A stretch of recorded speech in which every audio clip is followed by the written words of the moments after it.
Hi, my name is Dr. Ebony Gray, and I'm a survivor of domestic violence. It took me years to heal from my domestic violence experience.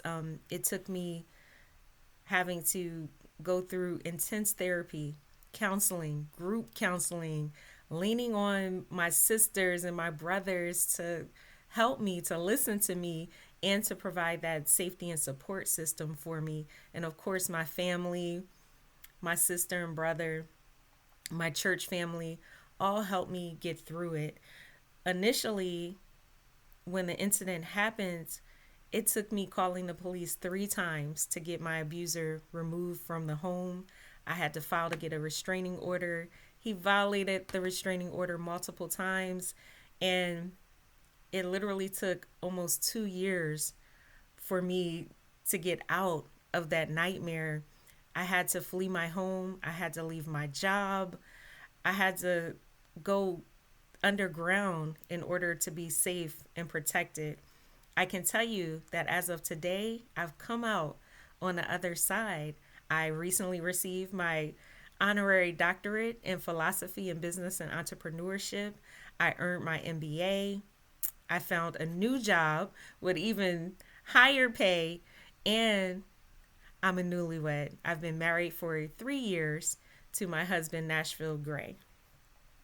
So there is light at the end of the journey.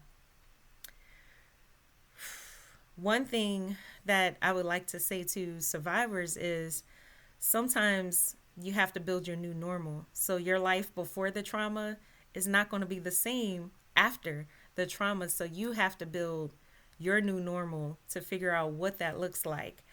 When it comes to the red flags, look for those red flags. My ex used to demean me, belittle me. He drank a lot. He had untreated mental illness. And all of those were huge red flags that sometimes when you're in love, you just don't see it. But definitely look for those red flags. And again, sometimes you want to avoid it. Don't deal with the person at all. Maybe break the situation off. But if you're in a situation, definitely call the National Network Against Domestic Violence or the domestic violence hotlines to just talk to someone, to come up with a safety plan that's specific to you.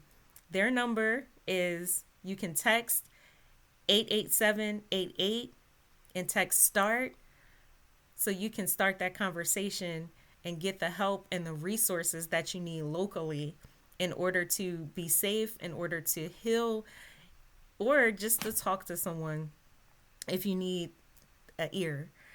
I also want to point out that women aren't the only ones that are abused, right? Men also suffer from domestic violence, emotional abuse, physical abuse, mental abuse. So we have to be cognizant of that and be empathetic that domestic violence doesn't have a face.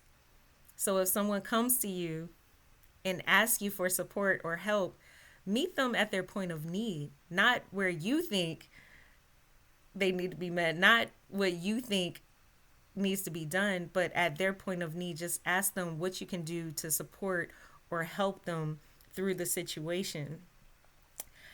I wrote a book called Behind the Ranks, and my book basically talks about my journey, talks about my healing, and hopefully is inspirational to other survivors or other women that have been in the situation.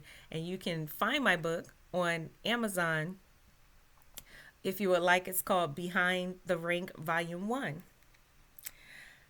Also, I sit on a board. I serve on the board for the Jewish Coalition Against Domestic Abuse. And I established my own nonprofit called The Next Chapter to be an advocate and a voice for those that don't have a voice that have survived domestic violence. So I continuously give back. It actually helps me to heal and to grow. I'm truly appreciative of you listening to my story. I want everyone to know that there is life and light on the other side, that you can heal, and that with the proper resources and tools, with counseling, your support system, your family, your friends, God, prayer, you can survive and get through this.